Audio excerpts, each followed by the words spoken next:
자, 우리 늘 하듯이 하트 그리고 제 심장에 넣고요. 제 따라 하는 겁니다. 하나님, 나의 심장과 당신을 사랑합니다. 자, 옆에 보고요. 아이 컨택하고요.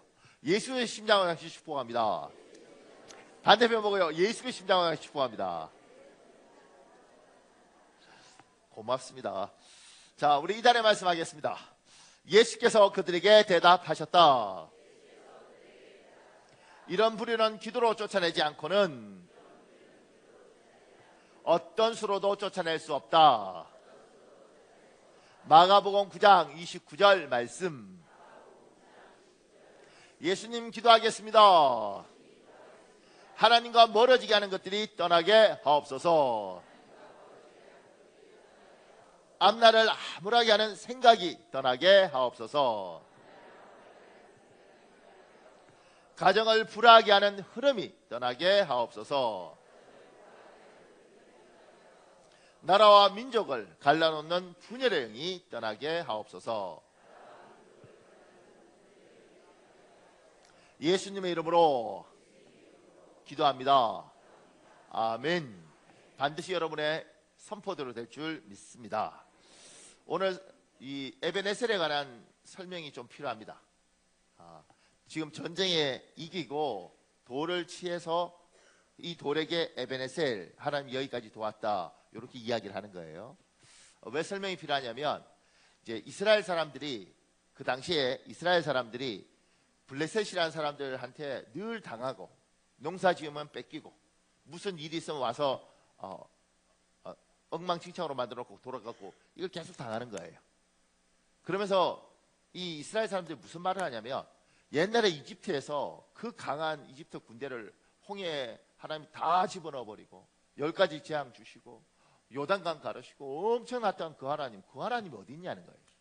우리 조상들이 그런 이야기 하는데 정말 그 하나님은 난 보지를 못했다는 거예요. 하나님 살아있으면 진짜 이러냐는 거예요. 그런 이야기들을 이스라엘 자손들이 하고 있을 때, 그때 사무엘이 기도하면서 이 블레셋과의 전쟁 속에 하나님이 놀라운 능력으로 이기게 하세요. 그러면서 사무엘과 사무엘 시대에 있던 사람들이 하나님의 살아있음에 대해서 말로만 듣던 그 하나님이 진짜 그 하나님이 살아계시구나, 그 하나님이 일하시구나, 이걸 생각하면서 이 돌을 취해서 돌 볼 때마다 말하는 거죠. 우리 하나님이 이 일을 하셨어. 겪었지. 옛날에 그 이집트에 놀라운 하나님이 지금 살아계신 거 봤지. 이걸 기념한 거야. 그리고 기념비를 세우는 거예요. 그러면서 이 기념비 이름을 에베네셀 이렇게 정한 거죠. 이 이야기를 제가 좀 하겠습니다. 제가 이렇게 전했습니다. 신앙생활을 하면서 다른 사람의 간증을 많이 듣습니다. 은혜가 됩니다. 신앙생활에 도움이 됩니다. 누군가의 간증을 들으면 도움이 됩니다. 왜냐하면 그래, 하나님 그렇게 하셨구나. 여기 제가 글을 하나 붙였는데, 이 윤학원의 한 사람이 쓴 글이에요. 한밤중에 자다가 큰 소리에 깜짝 놀라 눈을 뜨면 아버지가 어둠 속에서 두 손을 높이 들고 기도하고 계셨다. 이렇게 한밤중에 자다가 아버지의 찬양과 기도 소리에 잠을 깬 적이 한두 번이 아니었다. 어느 날 새벽 기도를 마치고 돌아오신 아버지가 급한 목소리로 빨리 인천으로 이사갈 준비를 하라고 하셨다. 새벽 기도를 하는 중에 하나님의 음성을 똑똑히 들었다는 것이다. 연불에 사는 김장로를 봐라. 김장로님이라면 연불에 사는 아버지의 친한 친구를 말했다. 김장로님은 아버지가 평소 연불이는 38선과 너무 가까워 위험하니 옹진으로 내려와 살라고 수차 권유했지만 말을 듣지 않고 고집을 부리다가 결국 어느 날 북한군이 내려와 마을에 불을 지르는 바람에 큰 화를 겪었다고 했다. 그런데 그날 아침 아버지가 새벽 기도를 하던 중 연불에 사는 김장로를 바라는 음성을 들었다는 것이다. 우리도 여기서 계속 살다가는 김장로처럼 큰 화를 당할 수 있으니 하루빨리 이사 가자. 그렇게 해서 살던 집과 가게를 급히 처분하고 온 가족이 인천으로 이사했다. 그리고 우리가 인천으로 이사 온 지 1년 후인 1950년에 한국전쟁이 일어났다. 당시 나는 전쟁이 일어났다는 사실보다 하나님 말씀이 이루어졌다는 것이 더 놀라웠다. 하나님은 요즘도 우리에게 직접적으로 말씀하시는구나. 이제 남 이야기, 아버지의 이야기를 들은 거예요. 그리고 그 아버지 이야기를 들으면서 하나님이 이렇게 일하시는구나, 하나님은 이렇게도 하시는구나, 이게 도움이 된다는 거예요. 누군가의 믿음의 간증이 도움이 된다는 겁니다. 이스라엘 백성들이 옛날에 하나님이 무슨 일을 했다는 이야기 듣고 도움이 된 것처럼 누군가의 신앙 간증은 도움이 됩니다. 여러분도 그런 거 듣지 않으셨어요? 제가 청년 때 살았던 그 교회에서는 남자 안수 집사님인데 그분은 늘 자기 삼촌 이야기를 합니다. 삼촌 이야기를 뭐라고 하느냐면 어머니가 성경을 삼촌한테 주면서 너는 어떤 일이 있어도 이 성경은 항상 가지고 다녀야 된다 이렇게 이야기했다는 거예요. 그래서 그 삼촌이 아주 옛날 사람인데 성경을 늘 가지고 다닌 거죠. 그래서 군대 가서도 이제 훈련 받고 군대에 들어가서도 성경책만은 어떤 일이 있어도 항상 갖고 다녔다는 거예요. 그러다가 이제 6.25 전쟁이 터지고 전쟁하면서 이분이 이제 군인이었는데 전쟁하면서 도망가다가 총에 맞아서 이분이 그러니까 친구들 동료들 다 죽고 이분도 총에 맞아서 쓰러졌는데 나중에 눈 떠 보니까 안 죽었더래요. 남도 다 죽었는데. 그리고 보니까 성경책에 이렇게 총알이 꼽혀서 살았다는 거예요. 그래서 하나님 살려줬다 이 이야기를 삼촌한테 늘 듣고 이분은 자기가 살지 않았는데도 불구하고 늘 이런 이야기를 하는 거죠. 누군가의 이야기는 도움이 됩니다. 우리 이번에 그 11월 달에 태국에서 한 25명 정도 왔잖아요. 그런데 그 홍경환 목사님인데 그 태국 선교사님이 그분은 그 이야기 하는 거죠. 저번에 제가 태국 갔을 때 같이 이렇게 가면서 목사님 저기 저 집사님 누가 인사하더라고요. 태국 사람인데 저 집사님 미 목사님 원래 장님이었어요. 이렇게 이야기하더라고요. 그래서 장님요? 예, 장님이었어요. 그런데 기도받고 눈 떴어요.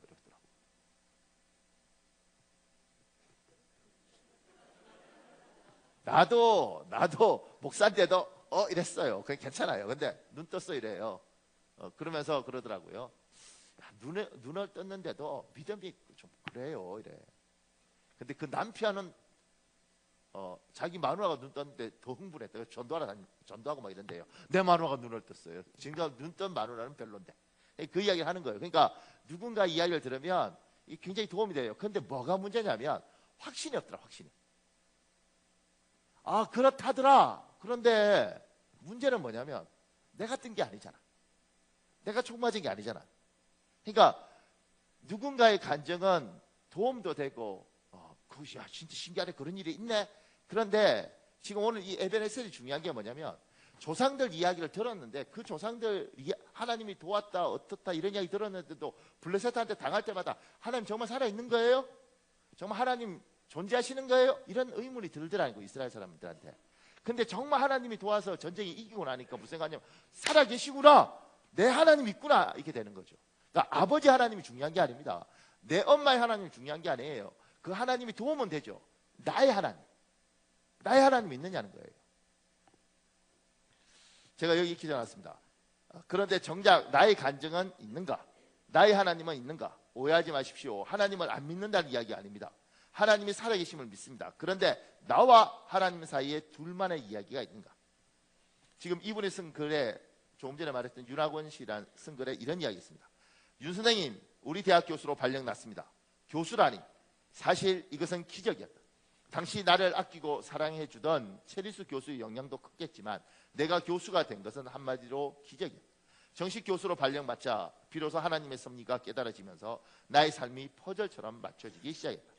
당신은 그저 한 걸음 발을 옮겼을 뿐인데 이 모든 것이 나를 세우기 위한 하나님의 손길이었음을 그제야 느낄 수 있었다. 마치 시자가 한음 가르쳐 작품을 만들어내듯이 하나님도 그렇게 보이지 않는 손길로 주의하며 내 인생을 빚어 가셨던 것이다. 하나님은 어떤 방법으로 문제를 해결해 갈지를 가장 잘 아시는 분이다. 또 하나님은 내게 필요한 것이 무엇인지를 가장 잘 아시는 분이다. 하나님은 극동방송을 통해 내게 최고의 악보와 CD를 접하게 하신 뒤 선명의 합창회를 통해 세계 무대에 서게 하셨고 교회 음악의 세계적인 흐름을 알게 하셨다. 하나님은 내가 지휘자의 길을 걷는데 가장 필요한 모든 것을 이미 계획하시고 맛보게 하시며 채워주셨던 것이다. 이 사람은 아버지가 그렇게 연불에 있는 김장로를 봐라 뭐 이렇게 이야기 듣고 하나님 말씀하시는구나 그러지만 자기 하나님 아니었어요. 자기가 평생 살면서 나중에 이제 중앙대학교 교수가 되는데 교수가 되고 이러면서 하나님이 이렇게 인도하시는구나. 정말 하나님이 살아계시구나. 내 하나님이 된 거죠. 내 하나님이. 그러니까 여러분들 중에 모태신앙들이 있죠. 목사님 우리 아버지가요 장로님이에요. 목사님 우리 아버지가요 목사님이에요. 우리 삼촌이요 유명한 부흥 강사였어요. 그거 말고 도움 되죠. 좋은 이야기입니다. 그런데 당신의 하나님이 있느냐는 거죠. 내가 만날 하나님이 있고 내가 할 이야기가 있는 거예요. 내 간증이 있느냐는 거예요. 우리 찬송했죠. 이것이 나의 간증이요, 이것이 나의 찬송일세. 우리 이렇게 번역 이렇게 이야기하잖아요. 간증이 있냐는 거예요. 근데 영어 노래는 그 간증이란 말이 어렵잖아요. 우리는 알지만 일반인들한테는 영어 노래는 This is my story. 미안합니다. 우리나라 찬송도 안 돼. 내 영어 되겠어요. 근데 하여튼간 This is my story, This is my song 이렇게 This is my story. 내 이야기. 이게 내 이야기예요. 내 이야기 있느냐는 거. 하나님하고 내하고 관계에서. 미안합니다. 잘난 체한 거 회개하고. 그러니까 여기서 이제 우리 믿음 좋은 부모들한테 좀 부탁드리고 싶은 건, 여러분의 자녀들에게 여러분의 하나님 되지 마십시오. 이해 안 가시죠? 저희 집에 몇 달 전에 컴퓨터가 고장났습니다. 근데 뭐 큰아들은 대학생이라 상관이 없을지 모르겠는데, 둘째 아들은 중학생인데 얼마나 하고 싶겠어요. 친구들을 그 컴퓨터 안에서 만나더군요. 그런데 컴퓨터가 고장을 났으니까 이제 집안에서는, 저희 집에서는 사주지 말자. 왜냐하면 사주면 계속 컴퓨터를 할 거니까 사주지 말자 이랬는데, 안 사줘도 소용이 없더라고요. 왜냐하면 바깥에 나가서 해요. 그리고 컴퓨터를 안 하면 그만큼 공부하겠지. 그런데 그만큼 스마트폰을 잡고 있는 겁니다. 그러니까 소용이 없어요. 근데 이제 사달라고 그랬는데 처음에는 이제 좀 안 사주다가, 우리가 이제 처음에 농담으로 야, 기도를 해야지, 기도를. 그런데 이제 한 달 후쯤인가 컴퓨터를 사달라고 그러더라고요. 그래서 네가 기도를 해야죠. 근데 기도하고 있다는 거예요. 기도하고 있다는 거예요. 저희가 이제 그때 했던 말이 이거죠. 기도의 양이 부족하다. 기도의 양을 채워라. 그런데 그리고 좀 있다가 다시 이제 컴퓨터를 사달라 그러더라고요. 제가 이렇게 보니까 더 안 사주면 이게 심각한 상황으로 갈 수 있을 것 같더라고요. 인상을 쓰더라고요. 그래서 아들, 근데 네가 열심히 기도한 거 인정한다. 근데 네 기도의 양이 엄마 아빠가 컴퓨터를 사줄 마음과, 그리고 어떤 종류를 사야겠다는 것도 마음을 먹었다. 근데 아직 몸이 움직일 상태까지는 안 된다. 그러다가 어저께 드디어 컴퓨터가 왔습니다. 본체만 샀는데 뭐 은혜가 흘러요. 볼 때마다 웃어주고 우리 보고. 그러니까 마음은 이런 거죠. 얘가 기도해서 받았다고 믿을까? 이런 건 잘 모르겠어요. 그런데 자기의 하나님, 그러니까 아버지의 하나님 말고, 목사도 소용없어요. 왜냐하면 아니 아버지 이야기지 내 이야기 아니잖아. 아버지가 뭐 하나님 만나서 무슨 이야기했지 내 이야기 하잖아요. 그러니까 아버지 하나님, 뭐 엄마의 하나님, 삼존 하나님 말고 내 하나님 있는가? 하나님과 나와의 관계가 있는가? 이 자리에 있는 사람들 중에 모태신앙들, 그리고 뭔가 열심히 믿겠다는 사람들에게 당신은 당신과 하나님과의 관계에 이야기가 있는가? 당신의 에베네셀이 있는가? 당신의 사무엘의 에베네셀, 뭐 아버지의 뭐 이런 거 말고 당신과 하나님과의 이야기가 있는가? 혹여 그것이 없다면 여러분 인생이 간증 있는 인생이 되길 예수님으로 축복합니다. 그러면서 제가 이제 생각을 해봤어요. 2012년, 2017년 한 해 이렇게 쭉 살아보면서 하나님은 나에게 어떤 하나님이었을까 이런 생각을 했어요. 그러니까 사무엘에게는 에베네셀의 하나님, 그럼 나에게 하나님은 뭘까? 그 생각을 하다가 저한테는 하나님을 어떤 하나님일까? 그러다가 그냥 저는 이렇게 정의가 되더라고요. 감사의 하나님. 여러분의 하나님 잘 모르겠어요. 그런데 저의 하나님은, 사무엘에게는 에베네셀의 하나님이면 나는 감사의 하나님이다. 그리고 일주일 내내 여기에 묶여서 생각이 발전을 못 하더라고요. 설교를 해야 되는데 그냥 하나님 생각하면 그냥 감사밖에 생각이 안 나는 거예요. 뭐가 감사할까? 두 가지로 제가 이렇게 정리를 했어요. 제가 여기 이렇게 적어놨습니다. 하나님은 큰 인내로 나를 나되게 하고 나로 만들어 가시는 하나님이십니다. 이렇게 적어놨습니다. 제가 적어놓고도 말이 좀 어렵다는 생각을 합니다. 하나님은 큰 인내로 나를 나되게 하고 나로 만들어 가시는 하나님입니다. 이게 무슨 말이냐면 여러분 사도행전 23장 3절에 있습니다. 여러분 읽어볼래요? 사도행전 23장 3절 시작.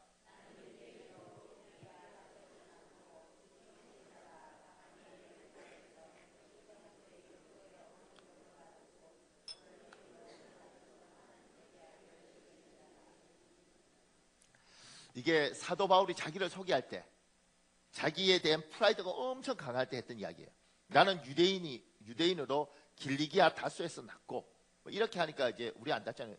자기 소개할 때 이런 식으로 소개하는 거예요. 나는 원래 서울 출생인데 서울도 변두리 영등포 이런 데 말고 안국통에서 내가 태어났어 뭐 이런 거. 내가 학교를 나와도 이렇게 왔다 갔다 안 하고 나 서울에서 초등학교, 중학교, 고등학교, 대학까지 다 나왔어. 우리 집안이 알고 보면 내가 잘 몰랐는데 나중에 보니까 칠대조 할아버님께서 현감하셨대요. 뭐 현감이 뭔지 잘 모르겠지만 하여튼 현감하셨대요. 그것도 자랑이라고 판사 아니더라도. 그러니까 뭐가 이렇게 자기 프라이드가 엄청 강합니다. 근데 여러분 예수 믿는 사람들이 조심해야 될 게 여러분이 프라이드가 너무 강하면 이 사람이 상처받아요. 이를테면 우리 교회 참 좋은 교회예요 이렇게 말하는 거하고 우리 교회 진짜 좋은 교회예요 이렇게 말하는 거 달라요. 이해가시죠? 제가 보니까 자기에 대한 프라이드가 너무 강하면 반드시 이쪽에 상처를 주더라고. 그러니까 하나님이 날 사랑합니다. 하나님이 저 많이 사랑한대요 이거 하고요. 하나님이 정말 덜 사랑하시거든요. 그 말은 뭐냐면 너는 덜 사랑한다는 이야기예요. 그러니까 예수 믿는 사람들이 하나님과의 관계에서 자기 프라이드를 갖는 거 좋죠. 자긍심을 가지는 거 좋아요. 그런데 내게 너무 심하면 저쪽이 상처를 많이 받습니다. 그러니까 애들도 아유 하나님 우리에게 예쁜 애 주셨죠 이거 하고 우리 애는요 눈빛부터가 달라요 이러는 순간 저 집 애는 돌대가리 되는 거예요. 그러니까 너무 프라이드를 그러니까 자부심을 가진 건 좋은데 이게 너무 하면 상처를 주죠. 근데 사도 바울이 원래 이렇게 자기에 대한 이게 너무 강하고 참 니들 모르지 이런 게 있는 거죠. 그랬던 사도 바울이 하나님을 만납니다. 하나님을 만나면 놀라운 게 뭐냐면 사람은 자기가 누군지 반드시 하나님 알도록 하십니다. 그래서 디모데전서 1장 15절에 있습니다. 여러분 읽으십시오. 디모데전서 1장 15절 시작.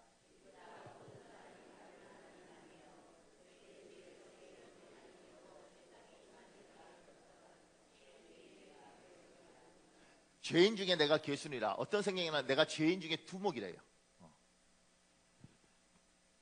자기가 누군지 아는 거예요. 굉장한 프라이드를 가졌던 사람이 어느 순간인가 야 내가 정말 내가 밑바닥이구나. 내가 정말 나쁜 놈이구나. 이게 사람 되는 겁니다. 제가 아버지들 중에 굉장히 프라이드 있는 아버지들 중에 깨닫고 나면 이렇게 돼요. 정말 내가 정말 아버지로서 함량 미달이구나. 그거 알기 전에 뭐라 그래요? 야 내가 너 먹여 살린다고 얼마나 노력한 줄 알아? 내가 안 해준 게 뭐 있어? 뭐 이렇게 가. 애가 상처 많이 받아요. 제가 전에 이야기했잖아요. 그러니까 머리 좋은 아버지들 집에 있는 애는 진짜 고통스럽습니다. 제가 이제 그런 분 두 분 만나봤는데 너는 책을 몇 번 보니? 한 번 그냥 이렇게 쭉 보면 그거 못 외워? 너는 머리를 장식으로 살고 있니? 그냥 이렇게 보면 안 외워져? 사람이 어떻게 그렇게 태어나니? 아 진짜 뭐 이런 분들이 있습니다. 제가 딱 두 분 만나봤어요. 근데 두 분 다 한 분은 장로님 되고 한 분은 목사님 됐는데 그분 자식들이 편안해졌어요. 한 분 장로님 우리 교회 있어요. 우리 김창환 장로님 나중에 난 몰랐어요. 장로님이 진명이한테 옛날에 그랬대요. 날 몰랐어요. 나중에 진명이 그러더라고요. 너 어떻게 두 번 보니? 장로님이 예수님 만나고 개가 전설하시고 진명이가 편안해졌다고 뭐 그래요. 나 그렇게 들었어요. 진명이한테. 그리고 한 분은 제하고 지금 교제하는 나이가 많아요. 70 넘은 분인데 이분은 이제 그 유명한 경남중학교, 경남고등학교 그다음에 서울대 의대 박사 뭐 이렇게 그런 분이에요.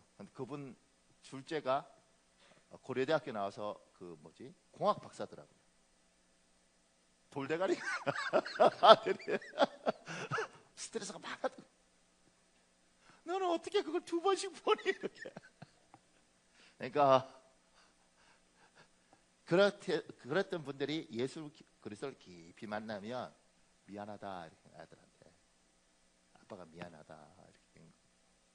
그게 하나님을 만나면 사람은 쫙 자기를 봐요. 내가 어떤지, 내가 어떤 사람인지. 여러분들 중에서도 하나님을 정말 깊이 만나면 사람은 반드시 겸손해지게 되어 있습니다. 잘 모르시나요? 우리 심심한데 12월 뭐죠? 마지막 날인데 좀 여유 있게 우리 이거 해보셨던 거 기억나요?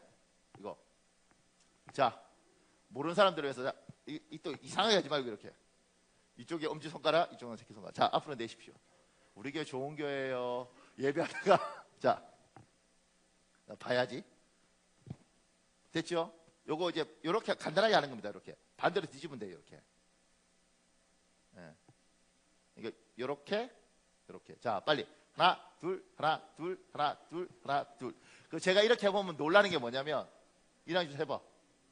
내가 보니까 굉장히 똑똑한 사람이잖아요. 이렇게 그 사람 많아. 이렇게. 제가 이거 시켜볼 때마다 놀라는 게 뭔지 아세요? 이게 지 손가락도 제대로 못하는데 뭘 자식을 내 마음대로 하고 남편을 내 마음대로 하고 이게 안 된다고. 그러니까 제가 이게 왜 좋았냐면 내가 내 손가락도 제대로 못하고 제가 피눈물 나는 노력으로 이렇게 한 거예요. 내가 고등학교 때부터 이렇게 했다고. 여러분 몰라서 제가 고등학교부터 이거 한 거예요. 이거.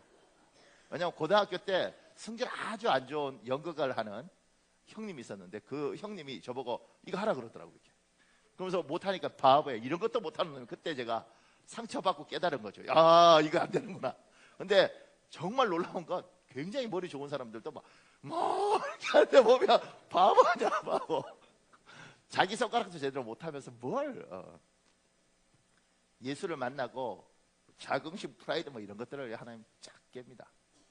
그리고 내가 누군지 봐요. 내가 했던 말들이 얼마나 많은 사람에게 마음 아프게 하고 힘들게 했는지 봐요. 그리고 내가 아는 지식이 얼마나 비참한 건지 알게 하셔요.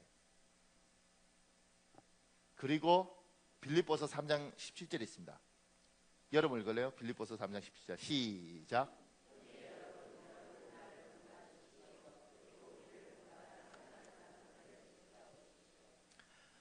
사도 바울이 여러분 나를 본받으십시오. 근데 이거 착각하면 이게 뉘앙스가 굉장히 중요한 겁니다. 이렇게 말하지 않았어요. 나 좀 본받아봐 이렇게 말하지 않았어요. 왜냐하면 자기가 그만큼 낮아진 사람은 그렇게 말하지 않거든요. 사도 바울이 말한 건 뭐냐면 내가 이런 가말리아인데 이런 프라이드와 자긍심으로 사람에게 상처 주다가 예수 만나고 나니까 완전 바닥으로 갔어요. 그 바닥으로 간 나를 하나님이 이렇게 사람 만들어서 어느 순간인가 내가 참 그래도 참 많이 다듬어졌어. 그래서 나를 만들어 가신 이 예수 그리스도가 만든 내 모습 이걸 보라는 거예요. 얘들아 하나님이 나 정말 사람 많이 만드셨거든. 너희들이 나를 만드신 하나님의 이 손길을 보면서 너희들도 이렇게 다듬어져 갔으면 좋겠다 이야기를 하고 있는 거라고요. 예수 믿어도요 같은 예수를 믿어도 마음 아픈 사람들 많습니다. 여기 글을 제가 2가지 가져왔는데 이 사람은 이제 기독교 상담학자예요. 어느 날 한 부부가 나를 찾아왔습니다. 부부는 잔뜩 불만스러운 표정으로 서로 등을 돌리고 앉아 내게 찾아온 용건을 얘기했습니다. 그들은 다짜고짜로 이혼을 해야겠다고 우겼습니다. 이혼을 하겠다면서 나를 찾아온 것이 조금은 당혹스러웠지만 그 이유를 묻지 않을 수 없었습니다. 알고 보니 그들은 13개월 동안 부부싸움을 해오고 있었습니다. 보통 부부싸움이 아니라 육탄전을 1년 넘게 벌여왔다는 것입니다. 이들의 격렬한 부부싸움의 시발점은 참으로 어이없는 일이었습니다. 둘 다 교회 집사인 부부는 어느 날 교회에 다녀오다가 근처 백화점에 들러 물건을 사기로 했습니다. 그런데 횡단보도를 건너던 부인의 눈에 길을 건너는 것도 잊어버리고 무엇을 뚫어져라 쳐다보고 있는 남편의 모습이 들어왔습니다. 무엇을 저리 열심히 보나 싶어 남편의 시선을 따라 눈길을 돌린 부인의 눈에 순간 새파란 불꽃이 튀었습니다. 남편의 시선이 멈추어 있는 곳에 한 예쁜 여성이 서 있었기 때문입니다. 그 순간 격분한 분이 달려가 남편의 멱살을 털어잡고 악을 쓰기 시작했습니다. 이놈아, 어디서 한눈을 파는 거야? 나 데려다가 그만큼 고생시켜 먹었으면 양심이 있어야지. 어떻게 딴 여자한테 한눈을 팔 수 있어? 백화점 근처인지라 사람들이 삽시간에 구름대처럼 몰려들었습니다. 그러나 이미 눈이 뒤집힌 부인은 몰려든 사람들도 눈에 들어오지 않았습니다. 성경을 든 손으로 남편의 멱살을 거머쥐고 고래고래 고함을 질러대며 닥달했습니다. 외간 여자를 훔쳐보다가 현장에서 들킨 남편은 그래도 지은 죄 때문에 아무 소리 못하고 겸연쩍게 고개를 떨구었습니다. 그날 저녁 밥상 앞에서 부인은 다시 낮에 있었던 이야기를 끄집어내며 포악을 떨었습니다. 지금껏 살아온 세월이 분하고 억울해. 내가 어떻게 살아왔는데 그런 내 앞에서 보란듯이 딴 여자한테 눈길을 줘. 아이고 분해. 억울해서 못 살아. 부인이 가슴을 치며 분해했지만 남편은 묵묵부답이었습니다. 자신이 생각해봐도 잘한 것이 없다 싶었기 때문입니다. 그렇게 저녁을 물리고 잠자리에 들어서도 부인의 성화는 수그러들 줄 몰랐습니다. 다음날 아침에도 역시 부인은 출근하는 남편의 뒤통수에 대고 악을 썼습니다. 이놈아, 오늘은 또 어떤 년한테 한눈 팔 거야? 이런 식으로 부인은 남편의 비를 계속 건드렸습니다. 마침내 남편의 분노가 폭발했습니다. 사흘이 지나도록 계속되는 아내의 성화를 더는 참지 못하고 앙앙거리 아내를 후려쳐버린 것입니다. 그렇지 않아도 잔뜩 독이 올라있던 부인도 이제는 본격적으로 덤비기 시작했습니다. 이렇게 해서 시작된 싸움이 13개나 지속된 것입니다. 두 분 집사님, 그래 그런 일로 13개월씩 싸웠단 말이에요. 한눈 한 번 판 것 가지고 1년에 넘게 치고받고 싸우다가 이혼할 것 같으면 결혼 생활을 유지할 수 있는 사람이 누가 있겠어요? 저는 이런저런 이야기로 부부의 마음을 달래서 돌려보냈습니다. 지금 이제 이 집사 부부를 이 사람 기독교인만 상담을 합니다. 근데 이분이 이제 그 글에 다른 이야기도 하나 썼어요. 벌써 오래전의 일이 되어버린 어느 부부의 이야기입니다. 인고 부부로 소문난 그들은 아이들도 반듯하게 양육하고 교회 봉사에도 아주 열심히 했습니다. 그런데 남편인 김 집사에게는 한눈 파는 버릇이 있었습니다.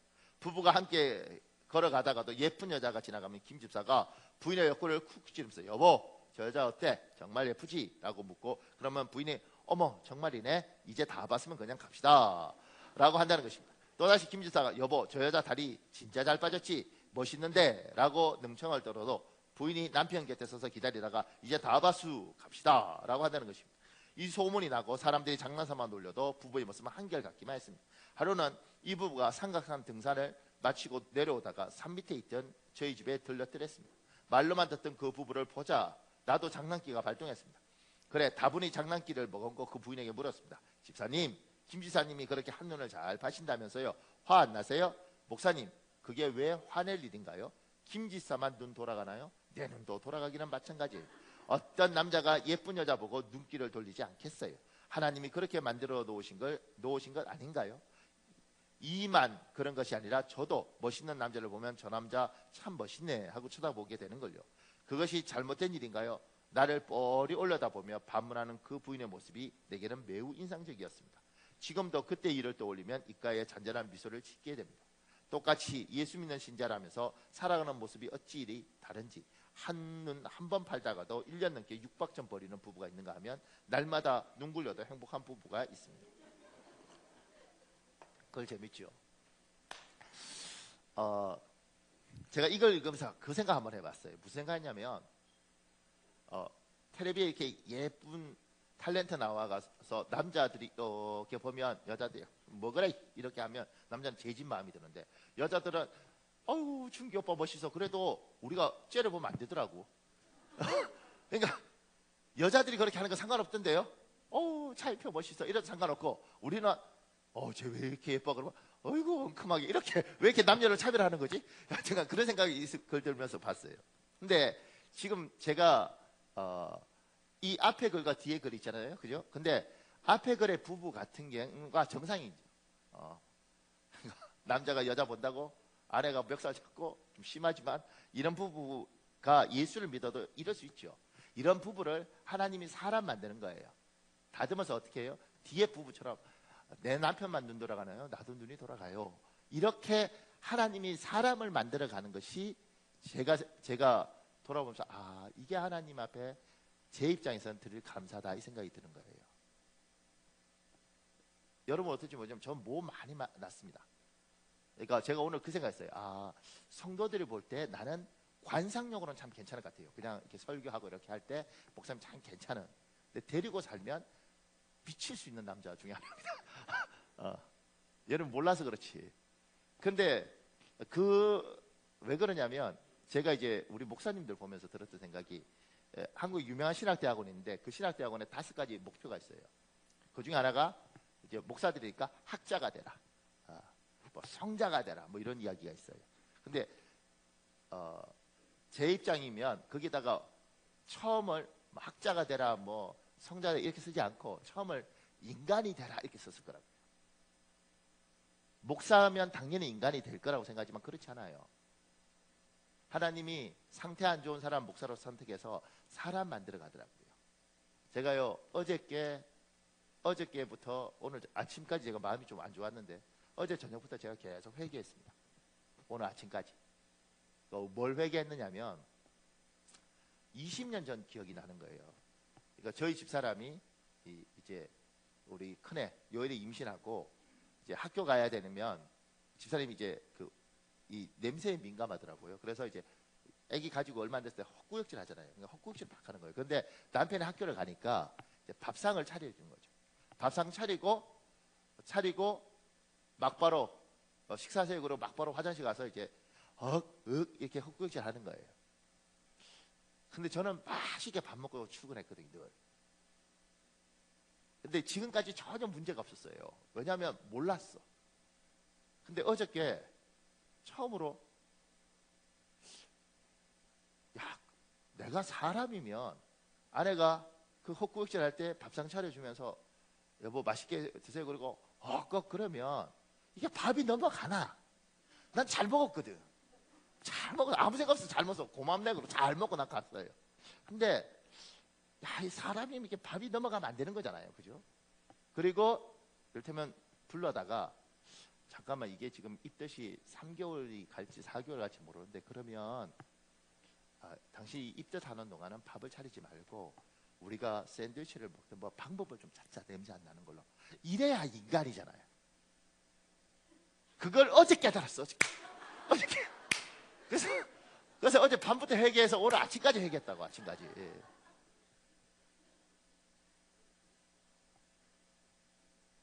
저희 사모가 지금 이제 이렇게 감기 몸살이 걸렸거든요. 근데 오늘 아침에 이제 밥 해주면서 마스크를 쓰고 이렇게 이제 뭐 국거리고 이렇게 밥을 해주는 거예요. 계란 후라이 하고. 이제 괴로운 거지. 이제 뭐 괴롭냐면 여보 다 필요 없고 내가 햇반 알아서 이렇게 렌즈에 돌려서 먹기 이럴 상황까지 우리가 안 갔으니까 이게 밥을 차리면서 먹어야지 설교를 할 것이고, 그다음에 이 사람이 하고 가까이 있다가 감기라도 옮기면 오늘 내가 계속 안수하고 기도 부응해야 되는데 하면 안 되니까 거리를 두고 이게 인간이 이래도 되나 뭐 이런 생각, 그런 걸 지금까지 못했어요. 지금까지 아무 생각 없었어요. 그러니까 이건 용서하시고요. 제가 대학원 4개 다녔잖아요. 대학원 4개 다녀도 소용없어요. 그러니까 인간의 기본을 모르는 거야. 그걸 20년 만에 어저께 밤에 회개했다니까. 근데 오늘 아침에까지 그러니까 얼굴 표정이 안 좋았죠. 왜냐하면 마스크하고 이렇게 밥 해주는 아내를 보면서 밥을 먹는 그 괴로움이 있더라고. 야, 참 미안하고 괴롭고 이거 어떻게 해야 되나 이 생각도 들고. 그러니까 목사도 되고 뭐 공부도 열심히 했고 뭐 이렇게 했는데 사람이 안 되고 사람. 예수 믿게 하고 하나님이 저를 그래도 사람 만들어 주시는 것 같더라고요. 그러니까 제가요 내일이면 여러분 목사들은 원래 자기 나이 이야기 잘 안 하는데 제가 내일이면 50입니다 이제. 예. 감사한 건 50 되기 전에 깨달은 거죠. 왜냐면 여기 60대도 못 깨달은 사람 제법 많을걸. 하나님이 예수 믿고 사람 만들어가는 거죠. 그 작업을 주께서 하시지 않고 멈추지 않고 지금까지 계속 하신 거예요. 그런 생각 드시지 않습니까? 나이가 들면 철이 들 것 같아요. 아닙니다. 나이가 들면요, 독한 사람이 나이가 들면 더 독한 사람도 많아요. 모진 사람들이요, 나이 들면서 더 모진 사람들도 많습니다. 젊었을 때는 그나마 젊어서 이해력이라도 좀 있었는데 나이가 들면요, 이해력이 뭐가 없이 그냥 고집만 부리는 사람도 많습니다. 그런데 하나님이 제가 예수 믿게 되고 그 예수 믿게 한 이후에 하나님이 이 작업을 계속 해가고 있는 거예요. 멈추지 않으시고. 그러면서 제가 어저께 20년 전 일을 회개하면서 참 내가 목사는 됐지만 사람이 안 됐는데 그래도 하나님께서 이렇게 만들어 가시면 60쯤 되면 더 괜찮겠다, 이런 생각들을 해보는 거죠.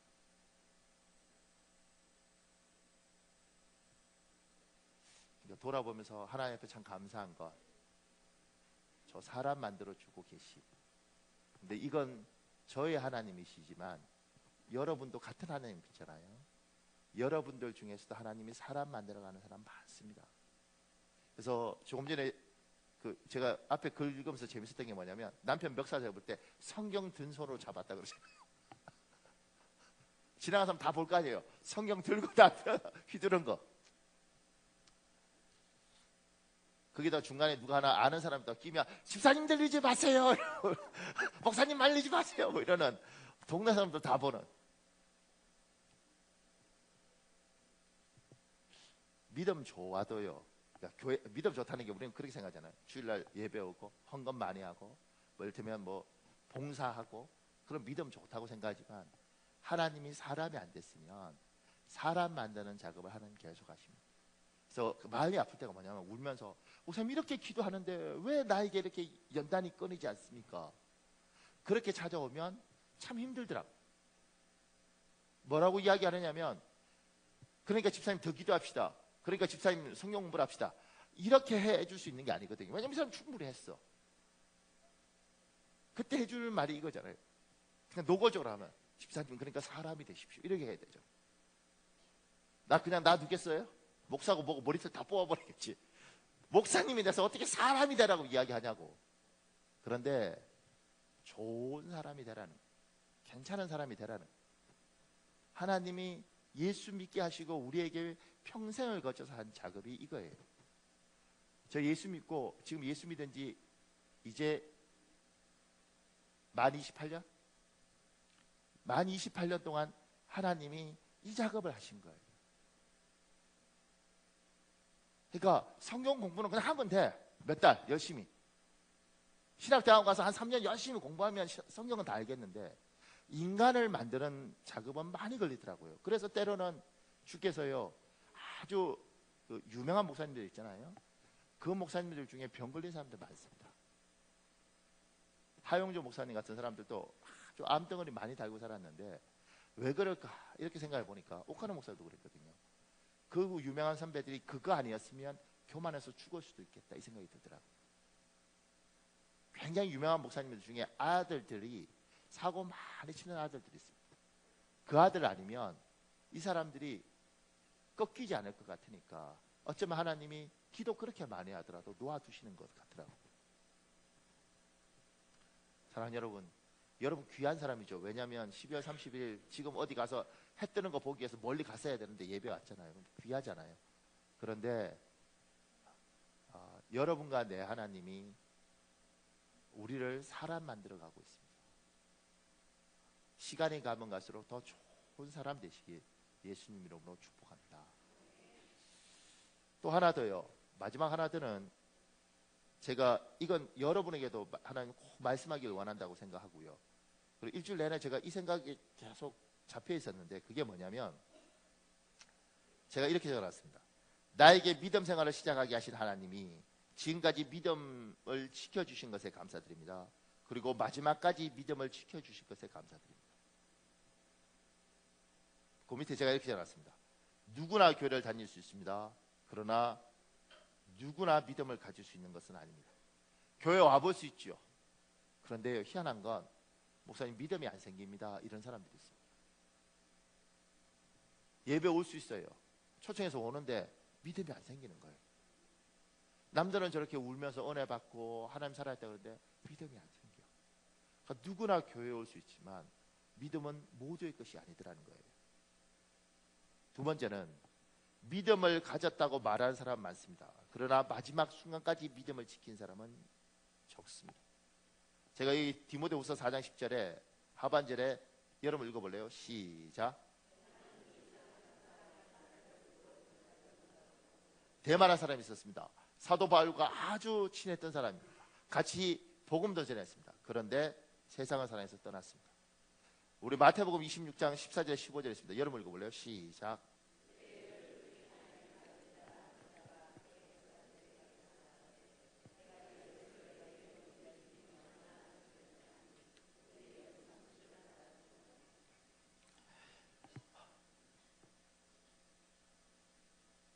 믿음을 시작한 사람들이 많은데 마지막까지 믿음을 가지고 간 사람이 생각보다 참 적더라 하는 것들을요, 나이가 들어가면서 목회를 해가면서 합니다. 우리는 특히 성도들은 교회 나오니까 다 나온 줄 알죠. 그런데 그렇지 않습니다. 의외로 정말 많은 사람들이 신앙의 시작에서 낙오합니다. 믿음, 제가 22살 때 믿었거든요. 22살 1월 12일 날 제가 교회 처음 나갔는데 그때 같이 신앙생활을 시작한 사람도 있습니다. 근데 지금 교회 안 다니죠. 하나님을 부정하진 않지만 교회는 안 다닙니다. 그런데 그들 중에 많은 사람들이 낙오한 경우도 있습니다.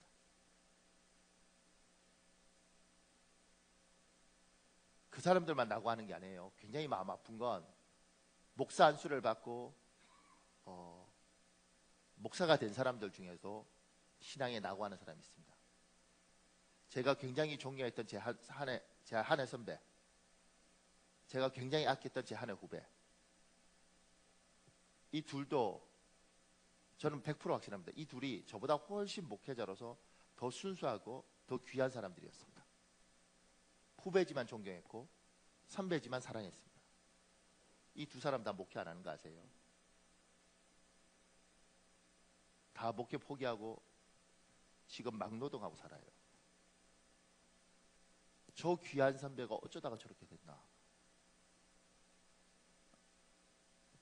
옆에서 보지 않으면 못 믿어요. 그러니까 사람들이 생각할 때 이거 뭐 이상한 목사인가 보다. 그러지 않아요. 너무 귀하고 참 귀한 사람이다. 그런데 어느 날 무너져서 저렇게 살더라는 거예요. 지금 여러분과 내가 이 예배당에 와 있는 이게 왜 귀하냐면 우리 모두는 내일 눈 뜰 거라고 믿죠. 근데 그거 아십니까? 수없이 많은 사람이 내일 눈 뜰 거라고 믿고 잠자리에 들지만 다음날 눈을 뜨지 못해요. 우리에게 2018년이 있다고 믿지만 누군가는 2018년을 경험 못하고 가는 경우도 많습니다. 병들었어요? 아니요. 젊고 건강해도 이 땅이 얼마나 횡행한 일들이 많은데 오늘이 여러분과 내가 마지막이 될 수 있는 수도 있잖아요. 미안합니다. 좀 부담되는 말에서. 그렇지만 2017년 마지막 12월 30일 날 우리는 이렇게 예배하고 있죠. 이게 감사하더라는 거예요. 믿음을 버릴 수도 있고 떠날 수도 있고 헤맬 수도 있는데 우리가 여기 와서 예배하고 있더라는 거예요. 저하고 같이 신앙생활 했던 제 대학 선배들, 우리 건대생 군과 한 10명 같이 기도했었거든요. 그 중에 신앙을 버린 사람도 있고 갈등 속에서 약을 먹고 자살한 사람도 있습니다. 믿음이라는 것이 모두의 것이 아니더라는 거예요. 믿으니까 끝까지 다 가는 게 아니더라는 거예요. 근데 누구는 그렇게 무너졌고 그렇게 죽고 나보다 훌륭한 목사로서 자질들을 갖고 있지만 그렇게 무너졌는데 나는 왜 이 자리에 있는가? 여러분과 같이 신앙생활을 했던 사람 중에 여러분이 볼 때 굉장히 훌륭했는데 그 사람 무너졌는데 뜨뜻미지근했던 나는 어쩌다가 여기 와서 앉아 있는가? 내가 불굴의 의지로 믿음을 지켜서 와 있는가? 우리 호세아서 11장 8절이 있습니다. 여러분 읽어볼래요? 호세아서 11장 8절. 여러분 읽어 시작.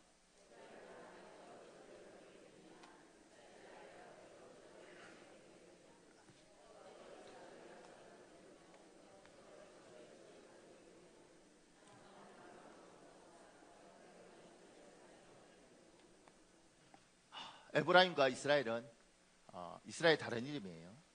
근데 여러분 이렇게 했죠. 에브라임아 내가 너를 어찌 버리겠느냐? 이스라엘아 내가 어찌 너를 남에게 내어주겠느냐? 내가 어찌 너를 아드마가 소돔과 고모라 같은 그런 나쁜 도시였어요. 내가 아드마처럼 만들고 내가 어찌 너를 스보임처럼 만들겠느냐? 나는 마음을 고쳐먹었다. 내가 너무 불쌍해서 내 간장이 녹는구나. 근데 저는 이렇게 읽었습니다. 박현우가 내가 어찌 너를 버리겠느냐? 박현우 목사야 내가 어찌 너를 남에게 내어주겠느냐? 내가 어찌 너를 소돔이나 고모라처럼 만들어 버리겠느냐? 박현웅 네가 너무 불쌍해서 여호와 나의 간장이 녹는구나.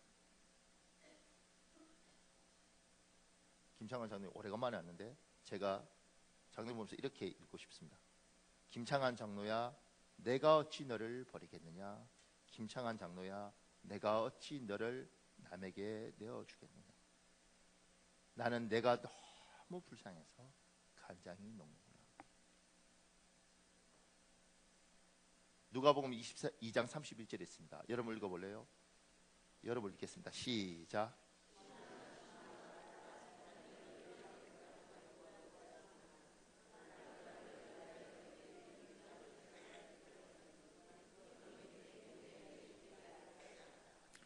시몬아 시몬아 보라 사탄이 너를 밀가부로 하려고 요구하였으나 그러나 내가 너를 위하여 내 믿음이 떨어지지 않기를 기도하였노니. 저는 이렇게 읽었습니다. 박현웅 목사야 보라 사탄이 너를 밀가부터 하려고 요구하였으나 그러나 나 여호와가 박현웅 너를 위하여 너의 믿음이 떨어지지 않기를 기도하였노라. 이경남 14 힘들지만 내가 이렇게 읽어볼게요.